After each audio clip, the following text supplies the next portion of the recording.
اب نوٹ کر لیجئے، یہ کتابیں اگر آپ پڑھنا چاہیں تو کتاب الملاحم میں پڑھیے، بدترین عذاب عربوں پر آیا کھڑا ہے، سروں پر تنا ہوا ہے، بدترین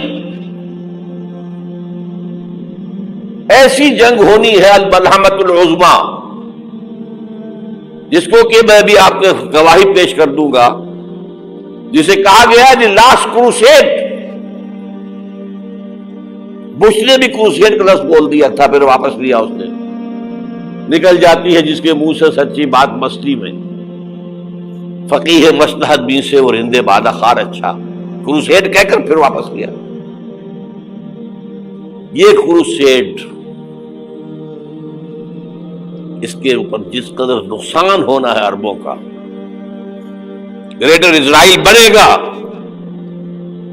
یہ عراق، شام، اردن،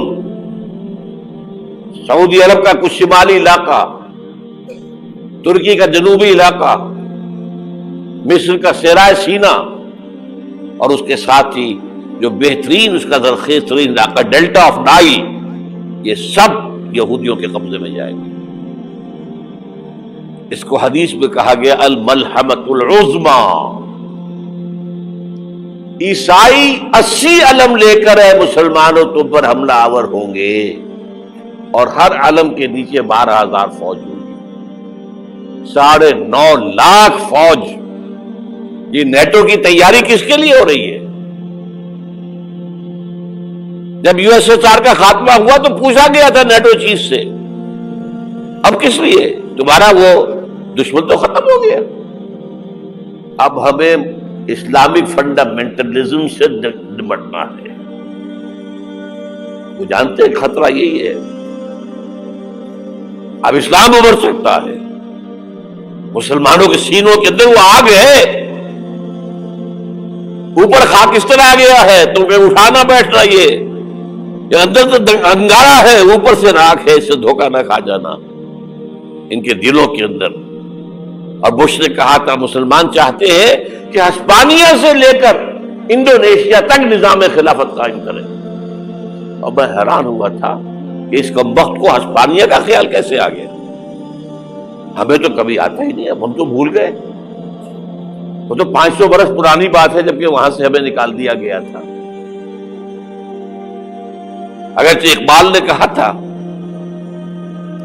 ہے ارض فلسطین پہ یہودی کا اگر حق، ہسپانیہ پر حق نہیں کیوں اہل عرب کا؟